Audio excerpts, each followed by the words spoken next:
자, 사도행전 20장 12절 말씀 우리 힘차게 샤우팅합니다. 시작. 사람들이 살아난 청년을 데리고 가서 적지 않게 위로를 받았더라. 사람들이 살아난 청년을 데리고 가서 적지 않게 위로를 받았더라. 사람들이 살아난 청년을 데리고 가서 적지 않게 위로를 받았더라. 사도행전 20장 12절 말씀. 아멘. 할렐루야. 네, 오늘 함께 읽은 귀한 말씀을 가지고 적지 않게 위로를 받았더라 라는 제목으로 하나님 말씀 함께 나누겠습니다. 우리 교회에서도 살아나는 역사가 일어나서 가정마다 속회마다 적지 않은 위로가 있기를 주님의 이름으로 축원합니다. 자, 지금 바울은 3차 전도 여행을 이제 계속해서 진행하면서 오늘 이 본문에서는 지역을 계속해서 이렇게 옮겨 다니는 어떤 스토리는 고린도 전서나 고린도 후서 사이에 이렇게 숨겨져 있는 말씀이 그 안에 있고요. 지금 이 사도행전에서는 사도 바울이 급하게 움직이는 동선만 지금 이제 기록을 하고 있는 그런 내용이에요. 그래서 일단 우리 지난 시간에 에베소에서 복음을 1년 6개월 동안 3년 동안 전했죠. 3년 동안 전하니까 많은 역사가 일어났어요. 그래서 거기에 막 우상과 마술 관련된 그런 사람들이 막 주께로 돌아오고 막 회개하는 역사가 일어났죠. 그래서 도리어 뭐 이런 마술 관련된 거, 우상을 만드는 이런 사람들이 데모를 했죠. 소요 사태가 일어나가지고 사도 바울과 그 제자들을 경기장에다가 이렇게 가둬놓고 막 폭동이 일어나는 그런 상황이었어요. 자, 그런데 거기서 한 에베소 공무원 서기장이 중재를 했죠.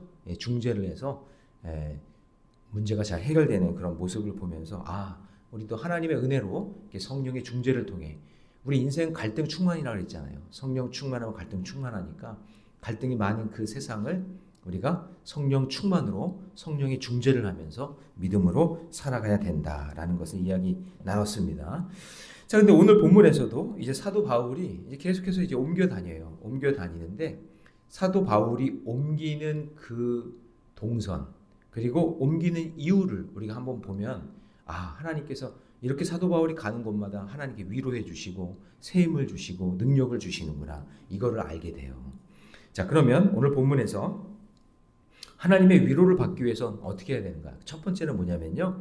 내가 있어야 할 자리를 잘 분별해야 돼요. 내가 있어야 될 자리를 어떻게 한다고요? 잘 분별해라. 자, 먼저 우리 1절 말씀 같이 있습니다. 1절 시작. 소요가 그침에 바울은 제자들을 불러 권한 후에 작별하고 떠나 마게도냐로 가니라. 소요가 그쳤다라는 얘기는 우리 어제의 말씀이에요. 어제 막 에베소에서 소요가 일어났잖아요. 그 사태가 이제 그치자마자 이제 사도 바울은 이제 떠날 때가 됐구나라고 생각을 하고 이제 작별하고 마게도냐로 이제 갑니다. 근데 여러분 보세요. 소요 사태가 일어났을 때 그가 해결되기 전에 이제는 그냥 가야지. 어차피 여기서 더 오래 있을 것도 아니니까 그냥 딴 데로 가자. 내가 여기서 3년 동안 이렇게 했는데 별로 이렇게 소망이 없네. 그러면서 갈 수도 있잖아요. 보세요. 갈 수도 있잖아요. 딱 보니까 뭐야 내가 여태까지 이렇게 열심히 했는데 소요 사태도 일어나고 뭐 별로 문제도 뭐 이렇게 해결도 안 되는 것 같고. 그리고 원래 또 사도 바울의 선교 전략은 뭐냐면 휴덴 스쿠터예요. 그게 뭐냐면 막 들어가서 복음 전하고 빠지고 복음 전하고 빠지고 이런 게 이제 사도 바울의 전략인데 3년 동안 있었잖아요. 그 3년 동안 있었으면은 좋은 열매가 있어야 되는데 막 소요 사태가 일어나고 막 그러잖아요. 그런데 사도 바울은요. 자, 1절 다시 보시면 소요가 어떻게 됐어요? 그침에. 그러니까 이 소요 사태 중간에 도망간 게 아니라 이 소요 사태가 그칠 때까지 그 자리에 있었다라는 거예요. 그러니까 사도 바울은 이제 책임감이 있는 사람이죠. 그래서 여러분 급한 일보다 중요한 일을 먼저 해야 돼요. 빨리 가는 게 급한 일이지만 중요한 게 뭔지를 알았기 때문에 사도 바울은 그 소요 사태가 끝날 때까지 그칠 때까지 해결될 때까지 어떻게 했어요? 그 자리에 있었다라는 거죠. 그러니 바울이 떠나기에 앞서서 제자들을 불러서 막 권면하면서 이제 2절 봅니다. 해결이 됐어요? 그쳤어요? 2절 시작. 그 지방으로 다녀가며 여러 말로 제자들을 권하고 어디로 갔어요? 헬라에 이르러. 이제 헬라에 가는 거예요. 여기 헬라라고 표현이 되어 있는데 헬라가 어디냐면 고린도 교회예요. 고린도지요. 그러니까 고린도로 다시 돌아간 거예요. 근데 이 고린도로 다시 돌아간 이유는 성경에 없지만 고린도 전후서를 보면은 사도 바울이 왜 갔냐면 사도 바울은 당신이 거쳐간 그 곳에 교회를 세웠는데 그 교회에 어떤 문제가 일어났어요. 성령 충만하면 뭐가 충만하다고요? 갈등 충만하다고 했죠. 그러니까 그 교회에 문제가 일어났다는 소식을 들으면 사도 바울은 지체하지 않고 그 교회로 다시 간 거예요. 그래서 고린도에서 어떻게 있냐면 3절 같이 있습니다. 다 같이 시작. 거기 석 달 동안 있다가 배 타고 수리아로 가고자 할 때. 그러니까 거기 몇 달 동안 있었던 거예요. 석 달 동안. 근데 이 석 달 동안 있으면서 이제 문제를 해결하려고 했는데 문제 해결하기 위해서 석 달 동안 머물면서 뭘 했냐면 여기서 로마서를 써요. 예, 여기서 아주 그 복음의 진수죠. 이 로마서를 여기서 석 달 동안 이제 쓰게 됩니다. 자, 그래서 거기서 이제 뭐 내용은 없지만 또 문제가 해결된 거예요. 그래서 배를 타고 수리아로 가고자 할 때 유대인들이 자기를 해하려고 공모함으로. 그러니까 계속해서 사도 바울을 죽이려는 사람들이 있었잖아요. 그러니까 사도 바울이 동선을 따라서 이쪽으로 갔다 그러면 죽이려는 사람도 그쪽도 따라오는 거예요. 그 여러분 얼마나 이게 숨 막히는 순간들이 많았겠어요. 우리는 이게 글로 보지만 그렇죠? 그러니까 그런 상황 속에서 있다가 또 죽이려는 사람들이 오면 또 떠나는 거예요.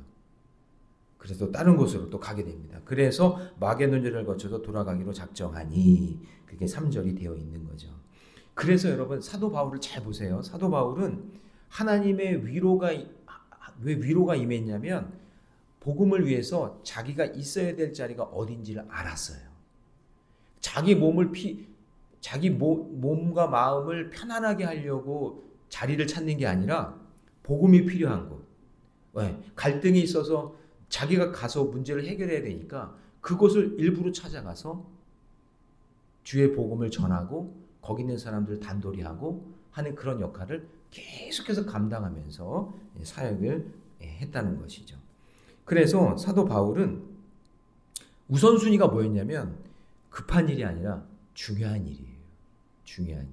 내가 가서 해야 될 일이 무엇인가를 알았던 사람인 거죠. 오늘 저와 여러분도 마찬가지예요. 여러분 급한 일도 있고 중요한 일도 있죠. 이거 급한데 권사님 가스불 잠그고 오셨죠 오늘? 네. 문 잘 잠그고 오셨죠? 네. 어떤 분들은요 예전에 제가 시골에서 목회할 때 이제 제가 차를 이렇게 몰고 다니면서 성도님들 전부 다 태워가지고 예를 들어서 A라는 이 권사님 집에서 신방이 있어요. 속회가 있어요. 그러면 밤에 속회 예배 드리니까 깜깜하잖아요. 시골은 왜 이렇게 깜깜해요? 시골은 엄청 깜깜해요 그냥. 제가 너무 깜깜해가지고 교회 앞에다가 전등을 달았더니 할아버지들이 와가지고 막 난리를 피는 거예요. 전등 달았다고. 그래서 아니 껌껌하니까 전등 달는 거 맞잖아요. 그랬더니 아니래요. 곡식도 자야 된대요. 곡식이 자야 이게 열매가 이게 잘 되지. 화나면은 곡식이 안 난다고 당장 끄라고 그런 거예요. 그러니까 껌껌해요. 그러니까 밤에 속회 예배 드리려면 제가 차량 운행을 다 해야 돼. 다 해가지고 한 권사님 댁에 가는 거예요. 근데 어떤 권사님 한 분이 80이 넘으신 분이야. 돌아가셨겠다. 지금 시간이 오래됐으니까. 다 돌고 이제 그 신방하려고 하는 그 집으로 딱 도착하는 순간 딱 권사님 그래. 아이고 집에 가스불 안 끄고 왔다. 이래요. 다 도착했는데. 그러니까 여러분 큰일 나잖아요. 그럼 빨리 가서 그거 꺼야지. 불 나면 어떡해. 다시 돌아가서 끄고. 여러분 인생을 살다 보면 급한 일이 있고 중요한 일이 있단 말이에요. 그 일들을 잘 분별하셔야 돼요. 이게 섞여 있어요. 응? 이게 섞여 있단 말이에요. 만약에 제가 속회 예배가 더 중요합니다. 속회 예배 드리고 가세요. 그래서 제가 속회 예배를 먼저 했다고 그러면 어떻게 되겠어요? 불타면 어떻게 해? 그러니까 조금 시간이 걸리더라도 돌아가서 그거 빨리 해결해 주고 그리고 오는 거예요. 불 다 끄고 오셨죠?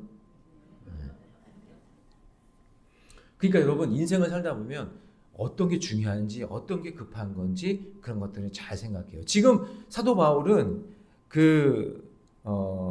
안디옥 교회에서 받은 구제 헌금을 예루살렘 교회에다 빨리 전달해 줘야 되는 그 사명이 있어요. 그 시간 안에 그 시간 안에 가야 되는 어떤 시간에 쫓기는 그런 상황 속에 있지만 급한 게 무엇인지를 알고 중요한 게 무엇인지 알기 때문에 고린도로 먼저 간 거예요. 예, 여러분도 마찬가지. 분별을 잘 하셔서 하나님이 원하시는 그 일들을 잘 감당하는 저와 여러분 되시기를 주님의 이름으로 축원합니다. 자, 여러분 질문합니다. 여러분의 우선순위는 무엇입니까? 급한 일입니까? 중요한 일입니까? 무엇인지 잘 분별하는 지혜가 있기를 주님의 이름으로 축원합니다. 그럴 때 하나님의 위로가 임하게 되는 거죠. 자, 두 번째, 하나님의 위로를 받기 위해서는요, 함께 가는 공동체를 허락해 주셨다라는 거죠. 자, 4절 말씀에 보면 봅니다. 아는 사람 몇 명이나 있는지 한번 보세요. 4절 시작. 아시아까지 함께 가는 자는 베레아 사람의 브로의 아들 소바도와 데살로니가 사람 아리스타고와 세군도와 베레 사람 가이오와 및 디모데와 아시아 사람 두기고와 드로비모라 이렇게 돼 있네요. 여러분 아는 사람 몇 명이나 있어요? 네, 몇 명 없죠. 그러니까 바울과 함께 아시아까지 함께 간 사람들이 지금 소개하고 있는 거예요.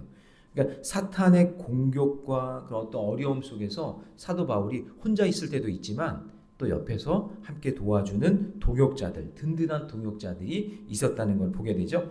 제가 아는 사람은 여기 보니까 여러분도 알겠죠. 영적인 아들 디모데가 나오고, 그죠? 그 다음에 바울이 로마 옥중에 있을 때 그 서신, 바울 서신을 전달한 두기고라는 사람이 눈에 띄죠.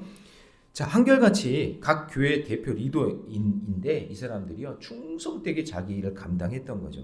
그래서 든든했던 거예요, 사도 바울은. 그러니까 여러분 주의 종도 마찬가지예요. 목회자들도 혼자 사역 못해요. 누가 이렇게 함께 기도해주고 함께 협력해줄 때 귀한 사역이 일어나는 것이죠. 그래서 그때 그 사람들을 바라볼 때 위로가 되죠. 나 혼자 싸우는 게 아니구나. 저분 권사님이 나 위해 기도하고 있구나. 저분이 이렇게 헌신하고 있구나. 그걸 알 때 그때 위로가 오잖아요. 자, 5절 말씀 같이 있습니다. 시작. 그들은 먼저 가서 드로아에서 우리를 기다리더라. 그러니까 어디서 만나기로 했으면요. 사도 바울은 급하게 연락을 받으면 급하고 중요한 일이 있으면 빨리 거기 가서 해결해 줘야 되잖아요. 그런데 다 움직이면 배삭도 많이 들고 이동하려면 음식도 많이 들고 막 그러니까 당신들 먼저 드로아에 가 있고 나는 맡겨진 지금 연락받은 게 있으니까 그 중요한 일 해결하고 드로아에서 다시 만납시다 하고 약속을 하고 갔다 그런 얘기예요. 자, 그렇죠. 그러니까 여러분 이런 거예요. 이게 성령의 기다림인데 하나님께서는 이게 동역자들 만남의 복을 통해서 그런 놀라운 일들을 이루어 주신다는 거죠. 여러분에게도 그런 만남이 있기를 바랍니다. 근데 제가 만남의 복을 이야기할 때 꼭 두 가지 이야기하잖아요. 나도 좋은 사람이 돼야 돼요. 여러분만 좋은 사람 만나게 해달라고 그렇게 기도하면 안 되고 나도 그 사람에게 좋은 사람이 되어줘야 되는 거죠. 믿으십니까? 네, 그래요. 만남은 그래서 쌍방향이에요. 쌍방향이 돼야 복이 되는 거지 무조건 그냥 좋은 사람, 좋은 선생님, 좋은 친구들 만나게 해달라고 그렇게 기도하는 거는 이기적인 기도예요. 나도 좋은 사람이 되어야겠죠. 그러니까 사도 바울과 지금 여기 있는 사람들은 어때요? 서로 좋은 관계가 있으니까 기다려준단 말이에요. 저는 여기서 너무 은혜가 되는 게 5절에서 그들은 먼저 가서 드로아에서 우리를 어떻게 해요?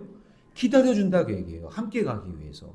자기들 먼저 후딱 가는 게 아니라 다시 와서 함께 해주기로 기다려주고 있다는 거죠. 여러분 기다린다는 게 얼마나 중요한 거냐면 사울 왕이 사무엘이 오기 전까지 기다리지 못하고 자기가 제사를 다 드려버려요. 응? 인내하지 못하고 참지 못하고 그거는 사울 왕을 완전히 무시한 거예요. 완전히 무시해버린 거예요. 하나님이 세운 사무엘인데. 그러니까 기다리지 못하고 자기 마음대로. 그게 아니죠. 사도 바울이 올 때까지 우리 드로아에서 기다리자. 기다리라고 했다면 함께 기다리면서 그 일을 감당할 때 놀라운 기적의 역사가 일어날 줄로 믿습니다. 그게 너무나 중요한 거예요. 자, 적용 질문 드립니다. 구원의 길을 함께 가고 있는 동반자는 누구입니까? 여러분 함께 기도하는 사람이 있어요? 여러분들 위해서 함께 어떤 목표를 가지고 여러분 그게 속회가 되어야 돼요. 그게 여성교회가 돼야 돼요. 바자회를 한다. 그럼 여성교회가 함께 헌신할 거잖아요. 함께 해야 돼요. 여성교회 회장 난만 혼자 못해요. 어떻게 혼자 해? 그 많은 일을. 함께 협력해서 뭐 필요한 거 없어요? 제가 할 게 없나요? 그렇게 해서 함께 그 사역을 감당할 때 그때 구원의 역사가 일어나는 거예요. 혼자 다 하거나 아니면 그냥 나 몰라라. 그거는 건강한 공동체가 될 수가 없어요. 그 안에는 위로가 없어요. 물론 헌신하겠죠. 총 여성교 회장이나 회장단들이 열심히 헌신하겠죠. 헌신하는데 옆에서 누가 도우려고 하는 사람들이 한 명, 두 명 생기면 거기에서 하나님의 위로가 있는 거예요. 아, 함께 하는구나. 그게 공동체의 힘이에요. 그런 지혜가 있으셔야 돼, 지혜. 에이, 나 혼자 그냥 신앙생활 하면 되지. 그게 아니라 함께하는 위로와 함께하는 은혜가 그 공동체 안에 있어야 되기 위해서는 서로 합력하여 선을 이루어야 된다라는 거죠. 믿으십니까? 예. 그런 교회 됐으면 좋겠어요. 예. 담임 목사만 막 혼자 달려가는 게 아니라 함께 천천히 가더라도 함께 가는 것. 그게 건강한 공동체입니다. 그럴 때 하늘의 위로가 있을 줄 믿습니다. 자, 세 번째, 하나님의 위로를 받기 위해서는요, 여러분 늘 깨어 기도하는 삶을 살아야 됩니다. 자, 7절 말씀 같이 한번 있습니다. 시작. 그 주간의 첫날에 우리가 떡을 떼려 하여 모였더니 바울이 이튿날 떠나고자 하여 그들에게 강론할세 말을 밤중까지 계속하며. 자, 여기서 이제 그 주간의 첫날이라는 것은 안식 후 첫날이에요. 그러니까 우리로 치면은 주일이에요, 주일. 이 사람들은 안식일이 토요일이었거든요, 유대인들은. 근데 안식 후 첫날이니까 주일을 이야기하는 거예요. 일요일, 주일. 자, 여기서 떡을 뗐다는 얘기는 성만찬이죠. 우리 교회도 한 달에 한 번씩 성만찬 하죠. 돌아오는 주일이 성만찬 하겠네요. 근데 이때는요, 매번 모일 때마다 성만찬을 했어요. 그리고 성만찬을 솔직히 안 하는 교회들도 많아요. 근데 감리교 전통은 하나님 성경에 있는 그 규례를 잘 지키는 거예요. 그래서 우리 교회는 한 달에 한 번 성만찬을 하게 되는 거죠. 자, 근데 이제 성만찬도 하고 말씀도 전하고 그랬는데 사람들이 대부분 낮에는 일하고 밤이 되니까 하나님 말씀 사모하는 마음으로 온 거예요. 그 밤에. 근데 사도 바울은 계속해서 강론을 하고 말씀을 전하는데 하루 종일 일하다가 말씀 드리려고 왔던 어떤 한 청년이 앉을 자리가 없네. 너무나 사람들이 많으니까. 그래서 창틀에 앉은 거예요. 창틀에 앉아서 말씀을 듣는데 너무 피곤하니까 그만 졸다가 3층에서 떨어진 거예요. 자, 볼까요? 자, 9절 말씀 같이 있습니다. 다 같이 시작. 유독을 하는 청년이 창에 걸터 앉아 있다가 깊이 졸더니 바울이 강론하기를 더 오래 하며 졸음이 이기지 못하여 3층에서 떨어지건을 일으켜 보니 죽었는지라. 그러니까 사도 바울이 여기서 설교를 잘했어야 되는데 졸렸나 봐, 설교가. 좀 끊어서 중간에 짧게 해야 되는데 너무 길어지면 안 돼. 끊어야 되는데 설교를. 자, 이거 너무 기니까 너무 피곤했는지 하여튼 몸도 피곤하고 그래가지고 졸아서 떨어져서 이렇게 보는데 못 일어나는 거예요. 자, 보세요. 이렇게 보니 죽었는지라 라고 했죠. 근데 15절을 보시면 사람들이 살아난 청년을 데리고 가서 적지 않게 위로를 받았다고 이야기해요. 그러니까 그 안에 뭐가 있었던 거예요? 9절과 12절 보세요. 12절. 사람들이 살아난 청년을 데리고 가서 적지 않게 위로를 받았다. 그럼 그 중간에 어떤 일이 있었느냐? 10절, 11절 같이 있습니다. 아주 중요해요. 시작. 바울이 내려가서 그 위에 엎드려 몸을 안고 말하되 떠들지 말라. 생명이 그에게 있다 하고 올라가 떡을 떼어 먹고 오랫동안 곧 날이 새기까지 이야기하고 떠나니라. 바울이요, 설교하다 말고 급하게 내려왔어요. 그리고는 그 청년을 위에서 탁 엎드려 안고 품고 그리고 간절히 기도했어요. 그래서 살아나는 역사가 일어난 거예요. 여러분, 설교 듣다가 예배 드리다가 사람 죽으면 어떤 상황이 될까요? 진짜 찬물을 껴진 것 같은 그런 상황이 됐겠죠. 그러니까 사람들이 막 떠들어요. 야, 이거 뭐야? 이런 일이 왜 일어나? 하면서 막. 그러니까 사도 바울이 떠들지 마라 그러는 거예요. 10절에서. 그리고 그 순간에 사도 바울이 그 청년을 끌어안고 간절히 기도합니다. 그러니까 여러분, 우리는 어떤 일이 일어나도 여러분 자꾸 떠들고 막 그냥 말 전하고 그러지 말고 하나님께서 그 생명은 하나님 거니까 우리는 기도하면서 하나님의 역사를 기대하는 거예요. 그럼 여러분 어떤 일이 일어나도 떠들지 말고 다시 생명을 주신 하나님께 기도하면 하나님께서 그 생명을 살려주실 줄 믿습니다. 그때 성령의 위로가 임하는 거예요. 예. 어떤 사건 앞에 여러분 당황하지 말고 먼저 하나님 앞에 기도하는 저와 여러분 되시기를 주님의 이름으로 축원합니다. 자, 적용 질문 드립니다. 주님, 내 예배를 방해하는 것은 무엇입니까? 하나님 말씀에 집중하지 못하는 것은 무엇입니까? 예. 여러분, 그게 내가 떨어져서 죽을 수도 있다는 사실을 꼭 기억해야 돼요. 영적으로 여러분 예배는 좋은 거 아니에요? 그렇죠? 그런데 그 좋은 일을 하다가도 떨어질 수가 있어요. 예, 그러니까 늘 하나님 말씀에 집중하면서 예배를 방해하는 것들이 있다면 그것을 끊어내고 하나님 말씀에 집중하는 저와 여러분 되시기를 주님의 이름으로 축원합니다. 기도하겠습니다. 사랑의 하나님, 주님의 은혜 감사합니다. 죽을 것만 같은 그 사건 가운데서도 다시 생명을 주시고 적지 않은 위로까지 더해 주시니 감사합니다. 어떤 사건이 와도 하나님 기도하는 그 자리를 꼭 지키게 하여 주시고 무엇이 급한 일인지 무엇이 중요한 일인지 잘 분별할 수 있는 지혜를 허락해 주시옵소서. 사랑의 주님, 날마다 우리는 어떤 고난과 사건 앞에 안절부절하고 떠들고 소요하는 저희들입니다. 그러나 내가 있어야 될 자리가 어딘지를 분별하게 하여 주시고 그 상황 속에서 성령의 충만함으로 성령의 갈등을 잘 해결할 수 있는 저희들 될 수 있도록 도와주옵소서. 언제나 말씀을 가까이 하게 하여 주시고 기도하는 우리 새벽의 용사들 다 되게 해 주시옵소서. 이 모든 말씀 우리 주 예수님의 이름으로 기도하옵나이다. 아멘.